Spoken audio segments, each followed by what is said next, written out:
और बच्चा इसके लिए तैयार नहीं है। हाँ, अगर वो चाहता है कि वो जिस तरह से सीखना चाहता है उस तरह से परोस नहीं पा रहे हैं हम लोग, बोथ पेरेंट्स एंड टीचर्स। लेकिन एक्सपेक्टेशन हम वही 15 साल पहले की बच्चों से रखते हैं कि डिसिप्लिन में रहना है, मेरी बात सुनना है, माँ बाप को जवाब नहीं देना है, टीचर को जवाब। लेकिन टीचर को डिसरेस्पेक्ट करता है तो माँ बाप को कोई तकलीफ नहीं, वो आके लड़ लेंगे। तो देयर इज पेरेंट क्या है, सिलेक्टिवली चूज कर रहा है अपने आप को बदलने के लिए, और टीचर जो है सिलेक्टिवली चूज ही नहीं कर रहा है कि मैं बदलूं। टीचर्स जो हैं वो एक अलग जनरेशन के हैं, हाँ, उसी जनरेशन के पेरेंट्स हैं, और बच्चे एक अलग जनरेशन के हैं। और आजकल जनरेशन जो है वो हर 5 साल में बदल रहा है। करेक्ट। आज की तारीख में पेरेंट का ये हो गया है, क्योंकि हो सकता है वर्किंग पेरेंट्स हैं, टाइम नहीं है, जो भी हो, उसने आउटसोर्स कर दिया इसको। बच्चे को, मैं I am using a bad word, but that's the reality. That's the reality. वो 21st सेंचुरी स्किल्स टीचर्स में और पेरेंट्स में भी होना चाहिए, सिर्फ बच्चों में नहीं, सिर्फ बच्चों में नहीं, तभी ये कोलैबोरेशन हो पाएगा। नमस्कार एंड वेलकम। आज जो पॉडकास्ट हम करने वाले हैं एक बहुत ही इंपॉर्टेंट टॉपिक पे है और बहुत ही अमेजिंग गेस्ट के साथ है। Today we are going to discuss around new education policy, and to discuss around this we have doctor Jawahar Suri Shetty with us. Welcome sir. Jawahar sir is an educationist with more than 30 years of experience. He is an author. He is also an advisor to the government. Currently, sir is a vice chancellor of Rungta International Skill University. Sir has written 10 books. Sir, the purpose of this podcast is जो national education policy है, उसके जो key stakeholders हैं, students, parents, teachers, and the school promoters और the university promoters, वो उसको एक सही तरीके से समझ पाए। That is the entire objective of this podcast.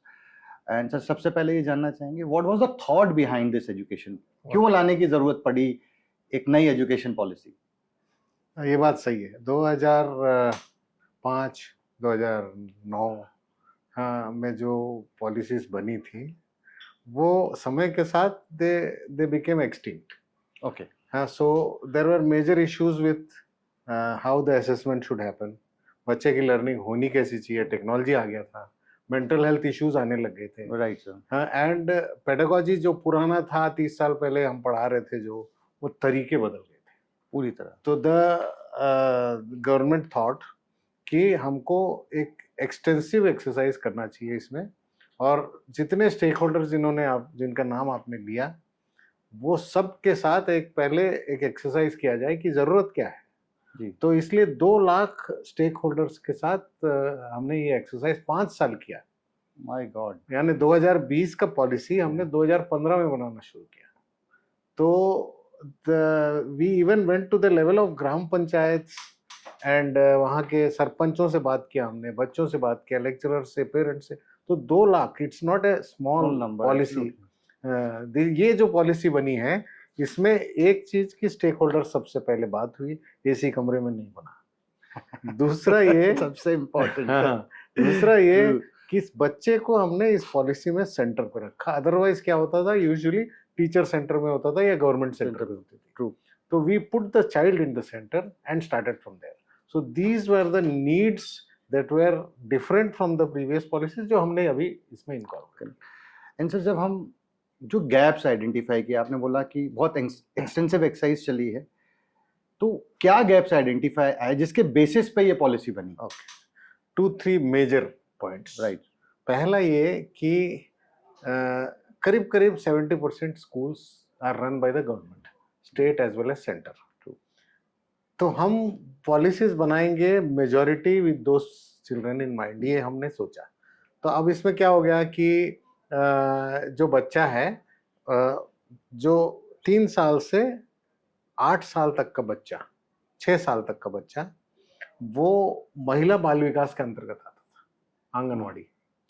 और 6 साल से लेके ऊपर 12th तक ये पूरा स्कूली शिक्षा के अंतर्गत आता था। जो महिला बाल विकास का काम शिक्षा देना नहीं था, वो क्रैश की तरह ऑपरेट करता था। हाँ, क्योंकि कुछ बाई टाइप के लोग रहते थे और वो बच्चे की देखभाल करते थे। तो वो 3 से 6 साल का जो पीरियड था वो बच्चे की पढ़ाई में नहीं जाता था, देखभाल में जाता था। मेजर इश्यू था। प्राइवेट में जबकि ऐसा नहीं हो रहा था, एलकेजी यूकेजी सब में पढ़ाते थे। तो ये एक समझ में आया कि up to 8 years 65% of the learning of a child's brain happens. तो अगर 8 साल तक मैक्सिमम ब्रेन डेवलपमेंट हो रहा है तो अब 3 से 6 बहुत इंपॉर्टेंट है, आप उसको क्यों छोड़ो। तो पॉलिसी बनाया गया 5+3+3+4 इसीलिए। ओके एंड सर हम let's go with the schools first, फिर हम कॉलेज की तरफ में आएंगे। तो की फीचर्स जो कि एक पेरेंट्स को, मतलब अर्ली स्टेज में तो पेरेंट्स को जानना चाहिए, से up to class 8 I think parents के लिए क्या की फीचर्स है जो पेरेंट्स को ध्यान में रखना है, उसके बाद क्या की फीचर्स हैं जो बच्चों को ध्यान में रखना है, कि ताकि ये स्टेक होल्डर्स उसका मैक्सिमम बेनिफिट ले सके। ओके तो हम लोग मान लीजिए फर्स्ट 5 years को लेते हैं 3 to 8, तो उसमें पेरेंट्स का ज्यादा रोल रहता है, पेरेंट एंड टीचर का। बच्चा थोड़ा सा इनडेसिसिव होता है उस टाइम, वो जो सिखा वो सीख जाता है। तो उसमें हमको मेजरली ये समझ में आया कि हम पहले ही साल में उठा के उनसे लिखवाना शुरू कर देते हैं ABCD, जबकि जो हमारा नर्वस सिस्टम है वो तैयार नहीं होता उस वक्त बच्चे का। तो उंगलियां उसको पहले एक्सरसाइज करनी पड़ती हैं, हाँ, फिर उसके बाद उसको धीरे धीरे ले जाना पड़ता है। तो हमको समझ में आया कि लिटरेसी और न्यूमरेसी ये दो ही चीजें हमको पहले 5 साल में पढ़ानी चाहिए। द फोकस शुड बी कि लैंग्वेज डेवलपमेंट और थोड़ा बहुत गणित, ये दोनों चीजें हमने समझ लिया कि FLN जिसको कहा गया है, FLN पे फोकस करना है हमको। तो इसमें क्या हुआ कि लैंग्वेज डेवलपमेंट होगा तो सोशल स्टडीज साइंस वगैरह बाद में आएंगी, लेकिन प्राइमरी मोटिव तो ये था कि हमको ये कराना है। लेकिन पेरेंट अभी मान, हाँ, पेरेंट को लगता है घर पे ABCD लिखा हुआ आना चाहिए और ऐसे गोल गोल सुंदर अक्षरों में लिखा आना चाहिए, तभी बच्चा स्कूल में पढ़ रहा है, जबकि वो गलत है। For a brain to develop, और कई कंट्रीज में होता है इंक्लूडिंग फिनलैंड जिसका हम एग्जांपल लेते हैं, कि वो शुरुआत में लिखते नहीं। एक एग्जांपल के लिए एक स्कूल है विशाखापट्टनम में, स्कूल ऑफ वंडर्स बोलते हैं उसको हम, उसमें लिखवाते ही नहीं first 3 years। They don't write, they develop the language. हाँ, और फिर दे जब स्टार्ट करते हैं तो वो बच्चे यानी संस्कृत के श्लोक बोलिए आप, कुछ भी वो लिख देते हैं तुरंत। तो वो जो रेस, यानी आपने अगर जल्दी शुरू करा दिया लिखना तो आपको लगता है कि वो जल्दी बड़ा हो जाएगा, वो नहीं होगा। तो ये एक पेरेंट्स को समझना पड़ेगा कि FLN जो है उस पे FLN पे फोकस करना चाहिए कि लैंग्वेज कैसे डेवलप हो। घर में भी बात करनी चाहिए हमको, टूटी फूटी ही सही, लेकिन language develop. And that is why कि मदर टंग में पढ़ाना है, वो I think it is coming from there, it comes from there. So it's a 2 language 3 language policy. Okay, it is always better कि आप जिस भाषा में बच्चा सुनता है घर में उसी को एक्सटेंड करें स्कूल में और उससे दूसरी भाषा तक ले जाए। एंड सर जब भी कोई पॉलिसी बनती है तो बनते समय सब बहुत अच्छा लगता है, बट जैसे इम्प्लीमेंटेशन की बात आती है तो बहुत सारे चैलेंजेस आते हैं, क्योंकि इसको इम्प्लीमेंट करने के लिए टीचर का एक बहुत बड़ा रोल है। So are institution equipped for this transformation, या आई थिंक 5 साल हो गए हैं अब इस पॉलिसी को आए हुए, तो उसके इम्प्लीमेंटेशन में टीचर का क्या रोल है और वो टीचर्स अपने आप को कैसे इवॉल्व करें? तो 5 साल हो गए हैं कहने को, लेकिन कोविड आ गया बीच में, तो ये एक्चुअली इम्प्लीमेंट इस साल से हो रहा है। ओके, हाँ, तो लेट्स एज्यूम कि दिस इज ईयर 1। तो अब क्या हो गया इसमें कि टीचर्स जो हैं वो एक अलग जनरेशन के हैं, हाँ, उसी जनरेशन के पेरेंट्स हैं, और बच्चे एक अलग जनरेशन के हैं। और आजकल जनरेशन जो है वो हर 5 साल में बदल रहा है। करेक्ट, पहले जैसा 15 साल वाला नहीं रहेगा। तो अब ये बच्चा जो है ये जो चीजें जानता है, ना पेरेंट जानता है ना टीचर जानता है, और टीचर अभी भी उसी ढर्रे में सोचता है कि टेस्ट लेना है, इसको अच्छा लिखना है, इसको एक करेक्शन करूंगी मैं, और बच्चा इसके लिए तैयार नहीं। हाँ, अगर वो चाहता है कि वो जिस तरह से सीखना चाहता है उस तरह से परोस नहीं पा रहे हैं हम लोग, बोथ पेरेंट्स एंड टीचर्स। लेकिन एक्सपेक्टेशन हम वही 15 साल पहले की बच्चों से रखते हैं कि डिसिप्लिन में रहना है, मेरी बात सुनना है, माँ बाप को जवाब नहीं देना है, टीचर को जवाब। लेकिन टीचर को डिसरेस्पेक्ट करता है तो माँ बाप को कोई तकलीफ नहीं, वो आके लड़ लेंगे। तो पेरेंट क्या है, सिलेक्टिवली चूज कर रहा है अपने आप को बदलने के लिए, और टीचर जो है सिलेक्टिवली चूज ही नहीं कर रहा है कि मैं बदलूं। That's a major challenge that we are facing, and that is the reason NEP में हमने ट्रेनिंग का एक section and use of technology का एक सेक्शन अलग से रखा है। हाँ, टीचर को जब तक नहीं बदलाव आएगा, और इसलिए क्या हो रहा है, जो अभी नए टीचर्स आ रहे हैं, एक और चीज जो हो गई है अभी कि पुराना बीएड जो 1 साल 2 साल का था वो बंद कर रहे हैं। ओके। और इंटीग्रेटेड बीएड ऑफ 4 इयर्स, जिसमें बीकॉम बीएड, बीबीए बीएड, ये शुरू। तो हम चाह रहे हैं कि वो टीचिंग का प्रोसेस 1 साल में यूजुअली जो करके निकलता था, उसका टीचर ट्रेनिंग सिर्फ डिग्री के लिए होता था। हाँ, now he needs to be invested for 4 years. तो अगला बैच मुझे लगता है जो आएगा वो teachers will be better. Moving beyond policy, मैं भी एक टीचर हूँ, as an individual level policies थोड़ी देर के लिए अलग होते हैं, क्योंकि मेरा ये मानना है कि सिस्टम से जो लर्निंग होगी वो आएगी, वो होता रहेगा। पॉलिसी तो आ गई है, बच्चे ज्यादा अवेयर हैं टीचर से इन चीजों को लेके। एज अ टीचर, प्राइमरी और मिडिल स्कूल का जो टीचर है वो अपने ऊपर कैसे बदलाव लाए, क्या मेजर चेंजेस लाए खुद से, so that he can become a part of implementing this policy. हाँ, तो जब तक ग्रास रूट पे पॉलिसी इंप्लीमेंट नहीं होगी, बेकार है। हाँ, तो teacher is the basic unit जो कि इंप्लीमेंट करेगा, उसके बगैर वो फेल है। तो हम लोग टीचर्स को यूजुअली अभी क्या बोल रहे हैं कि देयर आर 2 इम्पोर्टेंट थिंग्स, कि आपने चूंकि मिडिल सेक्शन तक बोला तो उसमें एक्सपीरियंशियल लर्निंग पे हमने जोर दिया है। राइट। अब एक्सपीरियंशियल लर्निंग में टीचर क्या एक्सपीरियंशियल लर्निंग कर रहा है कि मोमबत्ती जलाता है, बोलता है ये धुआं निकल रहा है, यहाँ तक तो आ गए हैं अभी। ओके। हाँ, ऑक्सीजन दिखाना शुरू कर दिया हमने कि अगर मैं बंद कर देता हूँ मोमबत्ती, बिना ऑक्सीजन के वो जल नहीं सकता। लेकिन मैं क्या कह रहा हूँ कि अगर न्यूटन्स लॉ ऑफ मोशन पढ़ाना है आपको, तो मैं बोलता हूँ क्रिकेट ग्राउंड ले जाओ। हाँ, 22 यार्ड का या 22 मीटर्स का अगर ये है, यू नो द एस, हाँ, इनिशियल वेलोसिटी 0 है, 2 टाइमर ले लीजिए, 50 रुपए के आते हैं, और वहां दबाए, जब जहां लैंड होता है वहां दबा दिया। अब आप निकालिए फॉर्मूले, न्यूटन्स लॉ ऑफ मोशन, ये पढ़ाने का तरीका है। This is experiential learning. True. लेकिन हम नहीं कर रहे हैं, तो इसलिए हमने कहा है कि ट्रांसडिसिप्लिनरी टीचर को होना चाहिए। यानी आपने क्या कर दिया, 9 बजे शुरू किया स्कूल, 9:40 तक मैथमेटिक्स पीरियड, तो बच्चे का एक अलग part of the brain active होता है उसमें। राइट। तो स्विच ऑन मैथमेटिक्स, और 9:40 पे स्विच ऑफ, फिर इंग्लिश आ जाता है, फिर दूसरा पार्ट ऑफ द ब्रेन ले जा रहे हैं हम लोग। तो दिस इज टॉर्चर। इसलिए हम कहते हैं कि ट्रांसडिसिप्लिनरी होना चाहिए। यानी कोई मान लीजिए वाटर लिया हमने, मैं पढ़ाना चाह रहा हूँ वाटर, तो वाटर को मैं चारों तरफ से घेरूंगा 360 डिग्री, कि मैं अगर साइंस पढ़ाऊंगा तो इवेपोरेशन कंडेंसेशन पढ़ाऊंगा, ज्योग्राफी पढ़ाऊंगा तो रेन पढ़ाऊंगा, रिवर्स पढ़ाऊंगा, वाटर से संबंधित जो भी, इंग्लिश पढ़ाऊंगा तो पोएम्स पढ़ाऊंगा पानी के ऊपर, या कहानियां सुनाऊंगा, इस तरह से। और मैथमेटिक्स पढ़ाऊंगा तो वॉल्यूम पढ़ाऊंगा। हाँ, तो मैं पानी को सब तरफ से समझूं कि पानी इज नॉट ए केमिस्ट्री का कॉन्सेप्ट, H2O नहीं है, it is a concept which is in our life. तो अगर मैं ट्रांसडिसिप्लिनरी नहीं होऊंगा तो टीचर तैयार नहीं होगा। And sir, another challenge, technology का जो इस्तेमाल है वो बच्चा टीचर से बहुत अच्छे तरीके से कर रहा है, राइट? और ऑनलाइन में देयर आर फैंटास्टिक टीचर्स। अब होता ये है कि बच्चा जब स्कूल आता है तो वो टीचर के साथ अपने आप को कंपेयर कर, ऑनलाइन वाले टीचर के साथ अपने आप को कंपेयर करता है। Experiential learning will definitely help, तो इस पर कोई डाउट नहीं है, बट ये एक्सेप्टेंस नहीं आ रहा है टीचर्स के अंदर अभी भी। इसको कैसे हैंडल करें? क्योंकि एक और चीज आती है जब हम टीचर से बात करते हैं, तो let's not blame them only. जो चैलेंज टीचर फेस कर रहा है वो ये है कि सर सिलेबस कंप्लीट कराना है।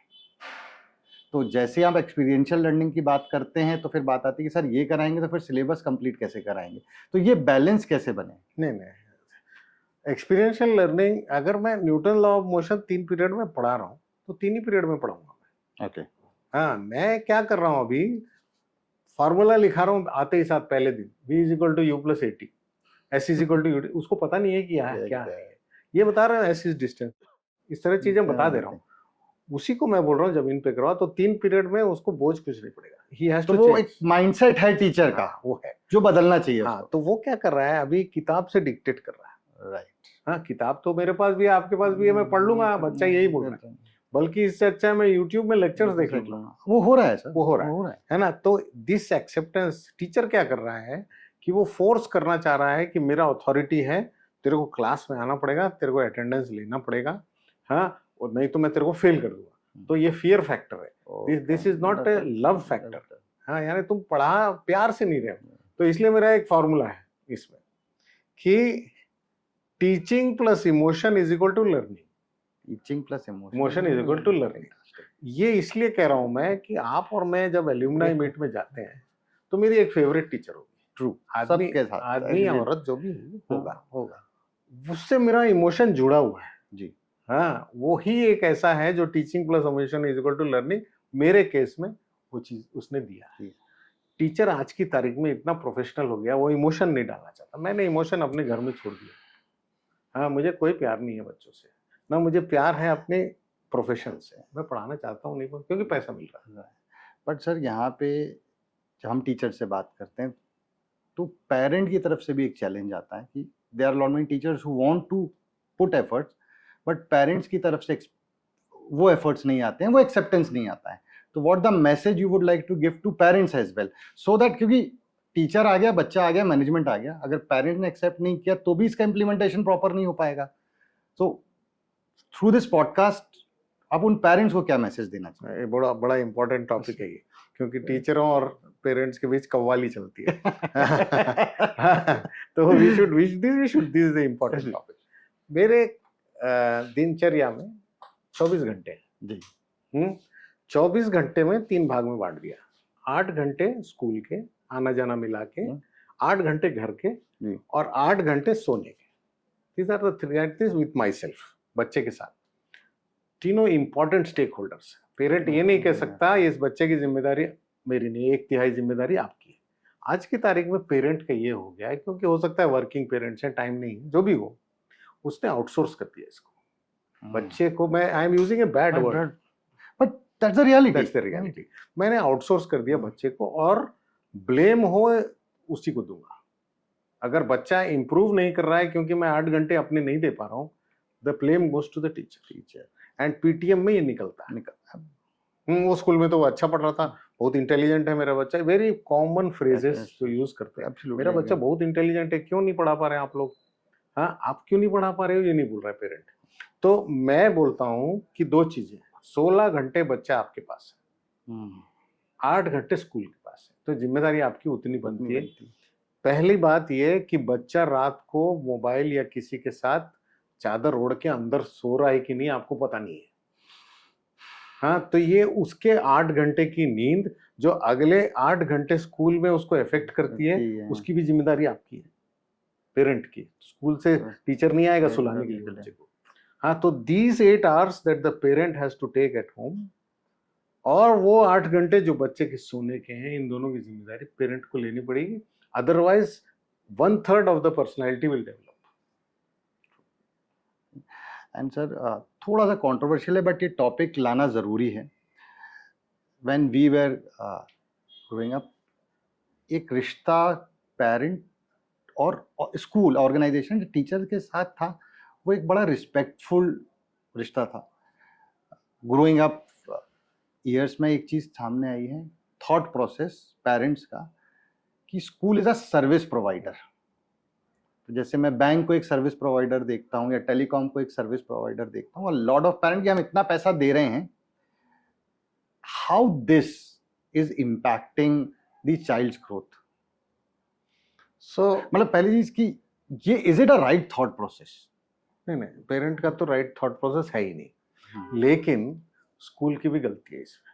ओके, इसमें स्कूल की गलती ये है कि क्योंकि मैं एक मोटा पैसा ले रहा हूँ, तो मैं ना, आई प्रॉमिस द मून, मैं आपको एसी क्लासरूम दूंगा, घर से एसी बस में उठाऊंगा, हाँ, आपके बच्चे को कैमरा में मैं दिखाता रहूंगा। यानी जो चीजें उसकी पढ़ाई से कोई लेना देना नहीं है। हाँ, they promise things which are not relevant to their learning. हाँ, मेरा टीचर सबसे अच्छा होगा, उसकी रेगुलर ट्रेनिंग होगी, ये कोई स्कूल बोलता नहीं। हाँ, और पेरेंट को भी यही चाहिए कि वो जब जाता है तो देखता है लिफ्ट है कि नहीं, 3rd फ्लोर में मेरा बच्चा कैसे जाएगा, ये चीजें देखता है, वो टीचर पूछता नहीं है। कोई पेरेंट्स ये भी नहीं पूछता सर कि टीचर कितने स्ट्रेस में है, कोई पूछता नहीं है। तो आप क्या है, एक 2 डिस्कनेक्टेड यूनिट्स जो पहले हाईली कनेक्टेड थे, बहुत हाईली कनेक्टेड थे, और क्या है, this is like a relay race, कि मैं 4 बजे छुट्टी हो रही है तो टीचर वो बैटन पकड़ाता था पेरेंट को, और पेरेंट होमवर्क से लेके वो ले जाता था। दादा कई टाइम पे सर हमें याद है टीचर पे ज्यादा भरोसा करते थे पेरेंट्स। खुद से ज्यादा हाँ। वो फेज था। और बच्चे को बोल देते थे वो सही कर रहे होंगे, Right. मारा है तो ठीक मारा है। मैंने आज तक नहीं देखा हमारे स्कूलिंग टाइम में भी कि घर पे ये बात हो रही है कि टीचर गलत है, लेकिन अब ये डिस्कशन होता घर है। पे बच्चे के सामने होता हो रहे हैं, टीचर गलत है, और हमको लगता नहीं है कि, हमको लगता है इसका इम्पैक्ट नहीं होगा, बट इसका 100% इम्पैक्ट बिहेवियर में दिखता आता है 100%। So sir, moving on to the next level and it is middle and higher school. मैंने जब जितना स्टडी किया एनईपी में, एक और बहुत इंपॉर्टेंट बात आ रही है, वो है स्किल्स की, 21st सेंचुरी स्किल्स की बात आ रही है। और ये डिबेट हमेशा बना रहता है कि करियर डिग्री के बेस पे बनेगा या स्किल के बेस पे बनेगा। देयर वेयर करियर, वहाँ स्पेसिफिक डिग्री चाहिए। तो जब मैं मिडिल और हाई स्कूल की बात कर रहा हूँ, तो उधर इस चीज को कैसे इंप्लीमेंट किया जाए? क्योंकि experiential learning alone will not help, क्योंकि यहाँ पे वो स्किल एड ऑन तो मुझे पढ़ाई के साथ करना ही पड़ेगा। नहीं, एक्सपीरियंशियल लर्निंग हमने 8th में क्लोज कर दिया चैप्टर। अच्छा, हाँ, अब हम बात कर रहे हैं स्किल्स की। राइट। तो स्किल्स में इसमें प्रावधान ये है कि 6th ऑनवर्ड्स हम एक पैरेलल स्किल ट्रेनिंग चालू करेंगे। इसमें एक चीज पाया गया ड्यूरिंग द पॉलिसी रिसर्च कि जो आप स्किल्स देना चाहते हो या दे रहे हो अभी, वो ना इसलिए नहीं हो रहा है क्योंकि स्कूल का ही कोई टीचर पढ़ा दे रहा है। तो उसके लिए ये फिर से द प्रोविजन इज कि एनसीवीटी जैसी एक संस्था, हाँ, जो वोकेशनल ट्रेनिंग की करती है, वो 6 से लेके बच्चों को ट्रेन करना शुरू करे और अलग से सर्टिफाई करे। सो it's A parallel training process in the schools. Okay. हाँ, तो थर्सडे का एक दिन दिया गया है इसको करने के लिए। अब मैं ये कह रहा हूँ कि मान लीजिए आपने 6th में कारपेंट्री शुरू किया या कंप्यूटर शुरू किया, whatever, bye the time you reach 8th आपको लगता है यार क्या कारपेंट्री नहीं है, तो आई टेक अनदर स्किल। तो by the time you are at 12th you would have acquired a skill which is of interest to you. The idea is that आप एक्सप्लोर करते जा रहे yes, हैं। आप एक्सप्लोर कर रहे हो 6 से, इसलिए अर्ली कर रहे हो, और वहां पहुंचते पहुंचते आप एक सर्टिफिकेशन हासिल कर लेते हो जो कि एक वोकेशनल ट्रेनर ने दिया आपको। ओके। हाँ, it's a government recognised vocational trainer. अब इसमें आगे बढ़ते हैं। हाँ, हालांकि ये इस 12th तक का मुद्दा नहीं है, यही सर्टिफिकेशन कॉलेज में आपको कंटिन्यू पैरेलली चलेगा अलॉन्ग विथ योर डिग्री, ये प्रोविजन है। तो ये अच्छी बात एक ही है। दूसरा है, हमने एक बैगलेस डे करके कहा है। बैगलेस डे में मैं चाह रहा हूँ कि मान लीजिए लोकल स्किल्स जो भी है, हाँ, उसमें educational qualification is not important.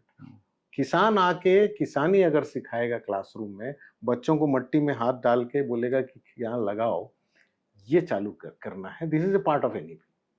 हाँ, तो Thursdays we want bagless days जहाँ पे लोकल टैलेंट आए और बच्चों को सिखाए कि क्या हो सकता है। तो these are two important aspects of NEP. Sir, ultimately जैसे ही मैं हाई स्कूल में जाता हूँ तो पूरा का पूरा फोकस करियर की तरफ सबका आ जाता है, और आज भी जब मैं बात करता हूँ करियर की तो वही 4-5 डॉक्टर, इंजीनियर, लॉयर्स, ये वाली करियर आप बात हो रही है, बट नैरो डाउन यहीं पे हो जाता है जो पेरेंट चाह रहा है। बट जब बच्चों के साथ बात करता हूँ तो बच्चे more towards the new skill based career की तरफ जाना चाहते हैं। So what message you want to give to kids ताकि वो इस स्किल को सीरियसली लें? नहीं तो होता क्या है सर कि हर चीज को वो उसी पुराने धर्रे में, अच्छा ये भी एक सब्जेक्ट है तो सब्जेक्ट टाइप पढ़ लेते हैं। तो what message to the parent and to the student you would like to give so that they can take it very seriously? See, the future of education is modular. हाँ, यानी आप एक 3 साल की 4 साल की डिग्री करने की क्षमता भी नहीं रहेगी बच्चों में, ना स्पैन ऑफ अटेंशन रहेगा। वो जल्दी से जल्दी चीजें करना चाहेगा। ओके। तो इसलिए आगे चल के ये होगा कि आप जैसे गूगल के 10 सर्टिफिकेशन 3-3 महीने के ले लीजिए, आपका डिग्री बन जाएगा। ओके। तो आपने 10 स्किल्स ले लिया गूगल के, माइक्रोसॉफ्ट के या किसी के भी, और छोटे छोटे मॉड्यूलर कोर्सेज आपने कर लिया, रिकॉग्नाइज्ड मॉड्यूलर कोर्सेज, तो वो अपने आप में 160 क्रेडिट हो जाता है, तो एक डिग्री बन जाएगी। हाँ, इसका मतलब क्या है कि आप जिस तरह से एक रेस्टोरेंट में जाओगे और कॉलेज अभी बुफे है कि यही खाना है तुमको, बायोलॉजी, फिजिक्स, केमिस्ट्री यही करना है तुमको, हाँ, वो नहीं रहेगा। मैं अपनी मेन्यू कार्ड चूज कर सकता हूँ, आ ला कार्ट खोलूंगा और बोलूंगा मुझे दाल मखनी खानी है, पनीर खाना है, चाइनीज भी साथ में खाना है। You can choose your degree. Okay, तो it is going to be modular, बच्चों को यहाँ तैयार होना but are systems ready for पड़ेगा। दिस? यस वी आर यानी it will take 10 years, okay, हाँ, but we are getting ready. So अब जो है क्या हो रहा था आपके हाई स्कूल में, मुझे नीट नहीं देना है, बच्चा कह रहा है, लेकिन मुझे बायोलॉजी पढ़ना है, पढ़ना मैं फिजिक्स में वीक हूँ, मुझे फिजिक्स नहीं पढ़ना, नहीं तो पढ़ना पड़ेगा, साथ में पढ़ना तो पड़ेगा। शादी है उनकी आपस में आपस में। तो अब क्या है, now the idea is if you want to take economics and leave physics, please go and leave it. Okay, I don't want to give NEET, क्यों मेरे को जबरदस्ती पढ़ा रहे हो तुम लोग? बट सर फिर वो आगे डिग्री कैसे करेगा? नहीं, ये इसी यही प्रॉब्लम है। हाँ। डिग्री में भी सेम अलग अर्थ है, you can choose your degree, जिसको हम लिबरल एजुकेशन Yes, वाला जो yeah, फॉर्मेट yeah. था वो वो है। सब जगह आ जाएगा। यानी आप सोचिए त्रुटि कहाँ है, वेयर इज द फॉल्ट। मैं इंजीनियरिंग कर रहा हूँ, डॉक्टर कर रहा हूँ, तो उसमें एक सब्जेक्ट है कम्युनिटी हेल्थ, क्योंकि मैं मानता हूँ कि दिस इज सोशल। इंजीनियरिंग में देयर इज नो कम्युनिटी, मैं ब्रिज बनाऊंगा तो समाज के लिए बनाऊंगा ना, there is no community involve, it's only science and technology. तो अब हमने इसको, all IITs are teaching humanities, हाँ, सबके पास अब सब चालू कर दिया उन्होंने और इंटीग्रेट कर दिया इंजीनियरिंग में कि भाई तेरे को सोसाइटी को कैसे टेक्नोलॉजी से फायदा पहुंचाना है वो भी तो पढ़, योर रिस्पॉन्सिबिलिटी इज देयर। हाँ, तो इंटीग्रेशन चालू हो गया। Okay, it has started from top but it will start. उसमें चैलेंजेस जो आएंगे वो ये है कि मान लीजिए मैंने इकोनॉमिक्स ले लिया बायोलॉजी और केमिस्ट्री के साथ, तो मेरे पीरियड्स क्लैश हो रहे हैं। हाँ, मैं यहाँ फिजिक्स जब बाकी लोग पढ़ रहे हो, मैं इकोनॉमिक्स पढ़ने जहाँ जाऊंगा वहाँ इकोनॉमिक्स होना चाहिए उस वक्त, तो थोड़ा सा वो टाइम टेबल मैनेजमेंट करना पड़ेगा, उसको करना पड़ेगा। एंड सर जब स्किल्स की बात आ रही है तो let's go to the another stakeholder and that is parent. So मैं जब करियर काउंसलिंग करता हूँ तो मैं पा रहा हूँ कि kids are much ahead when it comes to skills, and वो काम भी कर रहे हैं। मतलब आई हैव सीन बच्चा 11th क्लास में है, सोशल मीडिया इन्फ्लुएंसर है, 50,000 रुपये महीना कमा रहा है। अब आप उसको पुराने धर्रे से नहीं हैंडल कर सकते।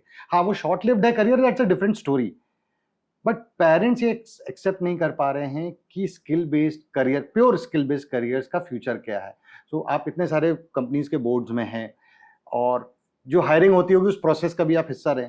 सो आर कंपनीज हायरिंग पीपल? भाई मैं अंडर ग्रेजुएट हूँ, तो वो मैंडेट रहता था हमारे टाइम में कि एमबीए, बैंक की नौकरी निकल रही है प्राइवेट बैंक की, तो एमबीए वाज मैंडेट, वो इंटरव्यू भी नहीं करते थे। Has that change at the corporate level? Yes, it has changed.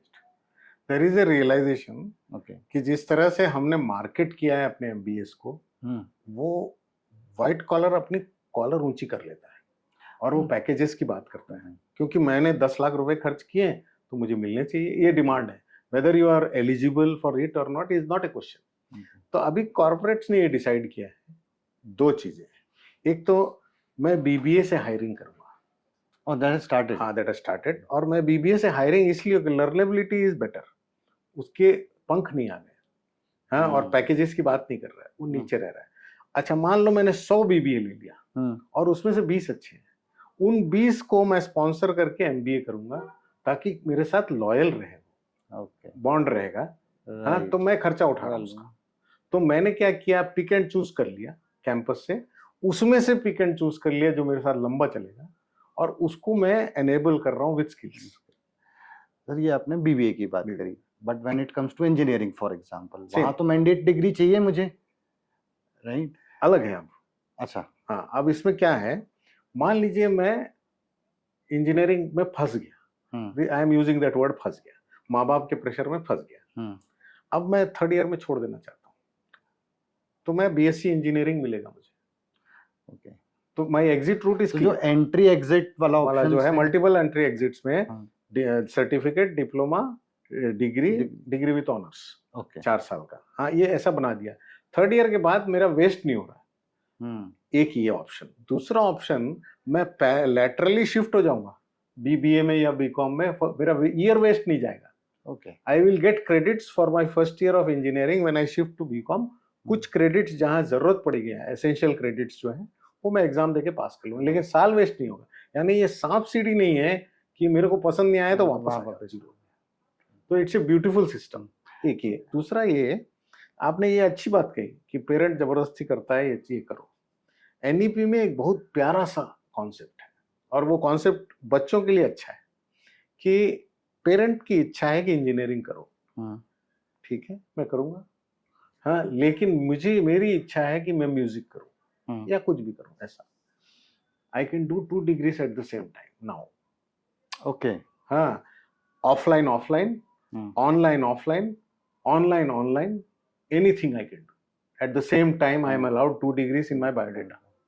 तो इसका मतलब क्या हुआ कि मान लीजिए मेरा आईआईटी में नहीं हुआ, हाँ, और मुझे डाल दिया बीकॉम में माँ बाप ने कि तू लायक नहीं है।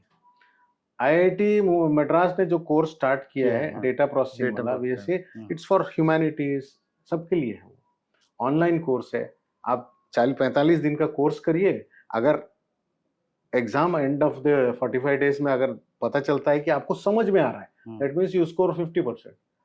50,000 लोग भी क्वालिफाई हो जाएंगे बिना जेई के, तो वो ले लेगा and you get A degree from IIT. But sir, are these equivalent to the Yes, offline yes, degrees? yes, yes. Government of India has sent a circular that 50 top institutions we are allowing to do this. So BITS Pilani has started it. All IIMs have started it. All IITs have started it. As of now, very few have started, but they are equivalent. आपके biodata में IIT आ जाएगा बिना JEE दिए। आप सोचिए, आप BCom कर रहे हो तो you do 2 things at the, थोड़ा मेहनत लगेगा लेकिन करिए, तो माँ बाप भी खुश, आप भी खुश। And sir, can you suggest some website जहाँ ये पूरी इंफॉर्मेशन एक उस पे मिल जाए मुझे? सर को गवर्नमेंट वेबसाइट है जहाँ पे पूरी इंफॉर्मेशन मुझे एनईपी से रिलेटेड मिल जाए? वो मिल जाएगी, हाँ वो मिल जाएगी। education.gov.in है, ओके, उसमें मिल जाएगा आपको एनईपी की। हाँ एनईपी की, बल्कि वो डॉक्यूमेंट तो फ्रीली अवेलेबल है आपके पास। कौन से कॉलेजेस, कौन सी यूनिवर्सिटीज? वो नहीं, वो आपको एनईपी मिलेगा, पॉलिसी मिलेगा, आपको रिसर्च करना पड़ेगा। हाँ, इसमें इजी क्या है, आपको आजकल चैट जीपीटी में आप डालो तो निकल जाता है, लेकिन कई बार इंफॉर्मेशन रॉन्ग आती है। ओके, हाँ, क्योंकि वो भी तो मशीन लर्निंग है, तो मैं गलत पढ़ाऊंगा तो गलत पड़ेगा। हाँ, तो मैंने कुछ आज इंटरव्यू में कुछ गलत बोल दिया, वो उसने it learn. True. And sir, let we talked about skills, जो आपने बात करी। So 21st century skills, that terms we use, आपके हिसाब से now I am targeting students, उसको कोई नहीं सिखा रहा है, वो खुद कौन से 10 स्किल्स पे काम करे जो जीवन भर उसको कोई भी करियर में वो चाहे उसको काम में आएंगे, और वो कहाँ से सीख सकता है? तो एक्चुअली ये 21 स्किल्स है। Okay, 21st century skills listed are 21, right. But ये है, सही बात है कि उसको किसी फॉर्मल तरीके से नहीं प्रेजेंट किया गया। हाँ, ये कमी है हमारी। तो जैसे इसमें बहुत इंपॉर्टेंट स्किल्स जो हैं, एक तो है क्रिएटिव थिंकिंग, इम्पोर्टेंट, सबसे इम्पोर्टेंट है, क्योंकि ये क्लासरूम से बाहर सोचने पे मजबूर करता है। इसमें teacher is not creatively thinking, the child is creatively thinking. So at least give him an ecosystem where he thinks. And sir, I read somewhere the future of learning is self learning, so I'm looking it from that angle. हम system से सबको हटा देते हैं, बच्चे को focus रखते हैं, उसको कॉलेज आते आते वो ये डिसीजन ले सकता है। तो कौन से टॉप स्किल्स और कहाँ से सीख सकता है, क्या तरीके हैं सीखने के? हाँ, तो जैसे क्रिएटिव थिंकिंग है, इसके छोटे छोटे कोर्सेस हैं। I would suggest go to Coursera और एडेक्स। ओके, एंड कोर्सेरा और एडेक्स में स्टैनफोर्ड का, हार्वर्ड का, सबके क्रिएटिव थिंकिंग के कोर्सेस हैं। फ्री में ऑडिट करिए बच्चों के। मेरी रिक्वेस्ट है, even parents can do it, okay, please audit them for free. वो पूरा कोर्स आप फ्री में कर सकते हो। सिर्फ आपको लगता है कि इसका सर्टिफिकेट 2,500-5,000 रुपए का वैल्यू लगता है आपको, तो ऑडिट करने के बाद लीजिए course. First try the course and then take it. तो ट्राई इट फॉर फ्री। दूसरा है OCWs, बहुत सारे हैं इंडिया में, अभी आने में टाइम है, लेकिन IIT खड़गपुर ने स्टार्ट किया है। ओपन कोर्सवेयर हार्वर्ड के सबसे इंपॉर्टेंट, सबसे बड़ा है। सब डेटा, उसने जितना कंटेंट है पूरा खुले में है।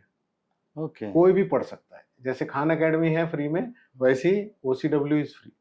और एशियन यूनिवर्सिटीज करके एक, Commonwealth of Indian of international universities, ये सब के OCWs ट्राई करिए अगर क्रिएटिव थिंकिंग मिलना है। This is good for teachers, this is good for students. लेकिन स्टूडेंट को इंटरेस्ट ज्यादा आ रहा है इसमें, टीचर को थोड़ा लगता है घर जाके खाना बनाना है। हाँ, this is not important. I am not trying to degrade the teacher, but उसके समय की प्रायोरिटीज अलग है, बच्चे के समय की प्रायोरिटी, तो he should do these courses. Second is, आप जैसे जैसे जॉब या एंटरप्रेन्योरशिप में जाने की तरफ बढ़ते हो, adaptability is a big skill, and Covid ने ये सिखाया है। मेरा ड्राइवर जो है, क्योंकि बाहर नहीं निकल रहा हूं मैं, तो ड्राइवर का काम ही नहीं है, वो गार्डनिंग करना शुरू कर दिया। हाँ, क्योंकि वो समझ रहा है कि ये मेरा सर्वाइवल है, नहीं तो मैं मर जाऊंगा। तो adaptability in corporate circles is highest. मैं आपको अगर ले रहा हूं और 2 बीबीए वाले हैं, तो मैं first I will do an adaptability check कि अगर मेरे संस्था में मैं पिवट करता हूं और कोई नई चीज में जाता हूं, ये आदमी मेरे काम का है कि नहीं। हमारे टीचर्स पिवट नहीं कर रहे हैं, वो उसी ढर्रे में चल रहे हैं, तो अडेप्ट नहीं कर रहे हैं। कोविड ने हालांकि उन्होंने थोड़ा अडेप्ट किया, बट स्टिल वो चैलेंज तो है सर अभी भी। तो adaptability is another big skill जो हमको 100% देगा। कोऑपरेशन, कोलैबोरेशन, क्योंकि individual learning is out, group learning is in, peer learning is very important part of your classroom which we completely ignore। तो peer learning का important role रहेगा, और मुझे लगता है टीचर विल बिकम यानी बैक सीट है उसका, वो एनेबल करेगा एक इकोसिस्टम जो कि, और थिएटर स्टाइल की क्लासरूम्स खत्म हो जाएंगे। हाँ, कि मेरी पीठ दिख रही है सामने पीछे वाले को, ये चीजें खत्म। NEP 2020 में आया, आई थिंक बहुत सोच की, जैसा आपने बताया बहुत साल लगे, बट एक चीज बहुत अनएक्सपेक्टेड हुई उसके बाद, and that is AI and ChatGPT। अब उसका इम्पैक्ट कैसे आएगा, बिकॉज क्योंकि ये पॉलिसी तो उसके लिए प्रिपेयर्ड थी नहीं, रादर नोबडी वाज प्रिपेयर्ड कि हाउ थिंग्स विल अनफोल्ड। तो व्हाट इज योर सजेशन कि इसको कैसे क्लब किया जाए, कैसे इसका मैक्सिमम यूटिलाइजेशन किया जाए? पहली बात तो मुझे नहीं लगता है कि ये एक दुश्मन है। हाँ, इट्स नॉट, यानी जिस तरह से बोल रहे हैं क्रिएटिविटी खत्म हो जाएगी, कुछ नहीं होगा। इसको हमने बनाया है, इसने हमसे सीखा है। हाँ, इसने हम बहुत लोगों से सीखा है, इसलिए हमसे बेहतर लग रहा है। हाँ, प्रोसेसिंग टाइम इज लेस, हाँ, because it's a machine, agreed है। लेकिन चैट जीपीटी या any AI tool for that matter, वो आपकी लाइफ इजी कर सकता है अगर आप उसको यूज कर सकते हो प्रॉपरली। नॉट कि इंडिपेंडेंस डे का स्पीच लिख दो और मैं उसी को पढ़ दिया, that is not what it is meant for. तो अगर मॉनिटर कर पाता हूं मैं क्लासरूम को और बच्चों को खुला छूट दूं मैं यूज करने के लिए, तो यू विल फाइंड वंडर्स। मैं एक एग्जांपल देता हूं कि जो प्रॉम्प्ट इंजीनियरिंग इतना इंपॉर्टेंट हो गया अभी, हाँ, the quality of the prompt that you give to the tool will give the best outcomes. हाँ, तो आप प्रॉम्प्ट देना सीखे नहीं हो अभी, इट्स हाँ, आप असेसमेंट क्वालिटी ऑफ क्वेश्चन पे करना पड़ेगा बच्चे का, रादर देना क्वालिटी ऑफ आंसर। ये आप जब तक उस टूल का इस्तेमाल ऐसा नहीं करोगे कि इट विल गिव सम। मैं एक एग्जांपल देता हूं आपको, मैंने किया जो चैट जीपीटी के साथ सबसे पहला मैंने एक्सपेरिमेंट, ABCDEFGH। हाँ, ये सवाल पूछता नहीं है कोई, मैं यूएस में जाके पूछा तो समझ में नहीं आया क्या हुआ। हाँ, and this was in Columbia University. मैं पूछता हूँ ABCDEFGH इस ऑर्डर में क्यों पढ़ाते हैं, what is the reason for this order. Never asked, कभी क्वेश्चन ही नहीं किया हमने। मैं आपको साइंटिफिकली अगर प्रूव करूं कि ये गलत है, तो हम कैसे करते हैं, जैसे AB उठाते हैं, let's take the first 2 letters AB से जितने वर्ड्स बनते हैं उससे ज्यादा वर्ड्स BA से बनते हैं। ओके, उस लिहाज से if the number of times of usage of a word of a letter is being considered as primacy in the order, तो ये गलत है। तो हमने क्या किया उसमें, in the US we have done some research on this. ChatGPT अभी का नहीं है, OpenAI was there in US, it was there earlier. तो हम लोगों ने क्या किया, 8-8 के 2 सेट और एक 10 का सेट बनाया हमने, 3 सेट्स ऑफ वर्ड्स। पहले 8 सेट से मैक्सिमम वर्ड्स बन जाते हैं, 45% of words are created by this set of 8 words. Okay, तो मैं अगर पहले 8 वर्ड्स लेटर्स सिखा दूं बच्चे को, तो he has learn 45% of the language, मुझे 26 की जरूरत नहीं है। उसके अगले स्टेज में जब मैं अगले 8 सिखाता हूं, तो ही हैज लर्न अनदर 35%। हाँ, 80 हो गया।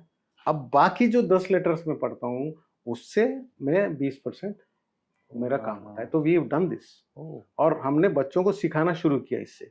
तो there is a good research funded by Andre Agassi, जो टेनिस प्लेयर है ना, उन्होंने फंड किया ये मेरा रिसर्च। तो इट वाज अ फैंटास्टिक। तो मैं क्या कह रहा हूँ, इसको अगर चैट, ये ना आप अगर करने बैठोगे एबीसी कितने आएंगे, बीए से मर जाओगे। चैट जीपीटी को दो, वो दिखा देगा कितने वर्ड्स हैं। हाँ, तो that's a way to use ChatGPT. It's not generally कि इंडिपेंडेंस डे का ये लिख दो, जो हम आपके साथ एक सेपरेट पॉडकास्ट करेंगे, how to use ChatGPT और ओपनएआई। तो एक तो ये है कि हाउ टू यूज इट, ये टीचर्स को सिखाना पड़ेगा, पेरेंट्स को सिखाना पड़ेगा, बच्चों को सिखाना पड़ेगा। It can not be used as a tool जो कि मेरे बगल में पड़ा हुआ है उसको यूज कर लो, इट इज नॉट। बट उसको डिस्करेज नहीं करना चाहिए, highly creative tool. And sir, moving back to again NEP, बहुत सारी चीजें हो रही, तो इज देयर सर्टेन बैंक एक जगह, क्योंकि मैं एक कॉलेज से छोड़ के अगर दूसरे कॉलेज जा रहा हूँ तो ट्रांसफर के लिए इज देयर, जो क्रेडिट पॉइंट्स आप बात कर रहे हैं, where it will be stored, कोई मुझे अकाउंट खोलना है, या इज देयर अ सेंटर, कोई चीज है जहाँ पे हम इस चीज को, देयर इज ए मैंडेट।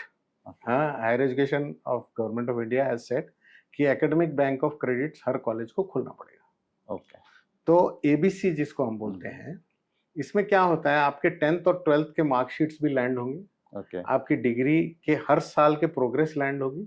तो कहीं से भी अगर आपने अपना आईडी शेयर किया तो फिजिकल कॉपीज के बदले एबीसी का मेरा आईडी चला जाएगा, और college can know what credits you have done, pass हुआ फेल हुआ, कोई फर्जी नहीं हो सकता इसमें। एक ये चीज। दूसरा है, ये अभी बना नहीं है, बन गया, इट इज मैंडेटेड। यानी मेरे कॉलेज में अगर कोई बच्चा आया तो उसका एबीसी अकाउंट मेरा पहले दिन खुलना है।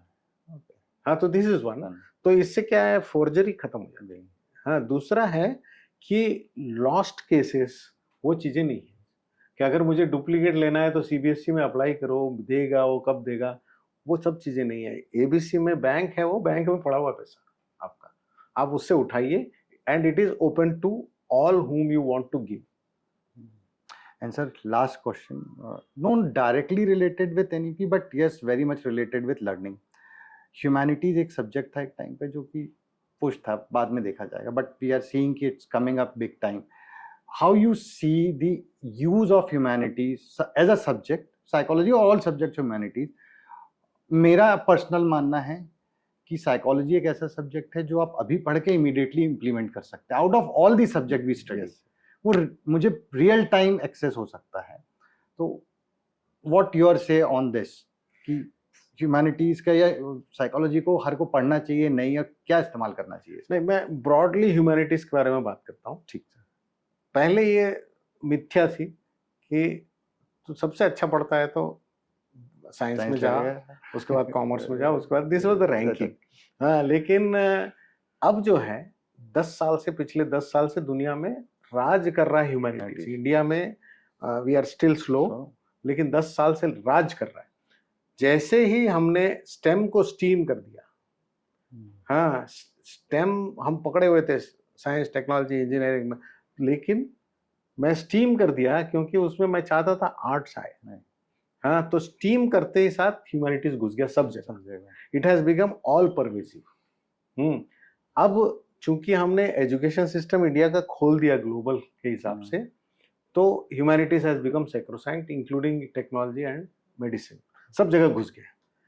इसको अगर बगल रखते हैं, स्टैंड अलोन अगर ह्यूमैनिटीज की बात अगर करते हैं, तो स्टैंड अलोन ह्यूमैनिटीज पहले होता था सिर्फ उन लोगों के लिए जो यूपीएससी देते थे. हाँ, कैरियर्स दिखते नहीं थे. आज की तारीख में Ashoka university, flame university, Sai university, क्रिया यूनिवर्सिटी, ये ह्यूमैनिटीज यूनिवर्सिटीज हैं. एंड इनमें एन एग्जाम्पल की तरह बता रहा हूं मैं आपको, अशोका इज इन सोनीपत, हरियाणा. हाँ, हरियाणा का चीफ मिनिस्टर, मैं उसके बोर्ड में होता था फाउंडिंग में, जब बना था. तो हरियाणा का चीफ मिनिस्टर फोन करता था कि सर मेरे बच्चे का एडमिशन दिला दो, वहीं सोनीपत में था. वो इतना डिमांड है अशोका का. हाँ, और humanities universities have come up beautifully in India, और डिमांड भी धीरे धीरे बढ़ रहा है. अब वो दिन चले गए जिसमें आप बोलते थे कि गधा है बच्चा तो ह्यूमैनिटीज करो, ऐसा नहीं है. प्लस ये अच्छी बात है, जैसे साइकोलॉजी है, इकोनॉमिक्स है, स्टैटिस्टिक्स है, there are lot of subjects that are utilitarian. हाँ, जो कहीं पे भी काम आ जाएंगे. तो उसका इम्पोर्टेंस अब समझने लग गया है, पेरेंट भी ना अब वो ढर्रे में नहीं रह गया। Sir thank you so much for the time and I am 100% sure कि जो डिस्कशन हुआ है this will definitely help all the stakeholders. आप तीनों स्टेक होल्डर्स, स्टूडेंट, पेरेंट्स और टीचर्स को क्लोजिंग मैसेज क्या देना चाहेंगे? देखिए, एक टीम है ये, हाँ।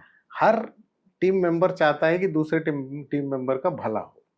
हाँ, ये एक अच्छी बात है और ये यूनिवर्सल है सब जगह, लेकिन बिहेवियर इसके अकॉर्डिंग टू नहीं हो रहा है, इसलिए मिसमैच हो रहा है। 100% मिसमैच हो रहा है। तो मैं चाहता हूँ कि जो कोलैबोरेशन, कोऑर्डिनेशन, जो 21st सेंचुरी स्किल्स की हम बात कर रहे हैं, वो 21st सेंचुरी स्किल्स टीचर्स में और पेरेंट्स में भी होना चाहिए, सिर्फ बच्चों में नहीं, सिर्फ बच्चों में नहीं, तभी ये कोलैबोरेशन हो पाएगा। हाँ, तो I think that is one thing. Second thing is, बच्चों की प्रायोरिटीज को नजरअंदाज मत करिए, डोंट रूल इट आउट, क्योंकि मुझे नहीं समझ में आ रहा। हाँ, टेक एक्सपर्ट एडवाइस अगर आपको समझ में नहीं आता है, लेकिन एक बार सुनिए बच्चा क्या कहना चाहता है और क्या करना चाहता है, don't ignore it. This applies to both teachers and parents. And third is, sleep deprivation is the largest disease in the world, especially in youth. It is our duty as teachers and parents to see that they get at least 7 hours or better 8 hours of sleep for the motor to recharge for the next day. Absolutely right. Thank you so much sir for your time and I am 100% sure कि ये definitely all the stakeholders, parent, teachers और students को help करेगा. Thanks a lot for your time. Thank you. Thank you sir.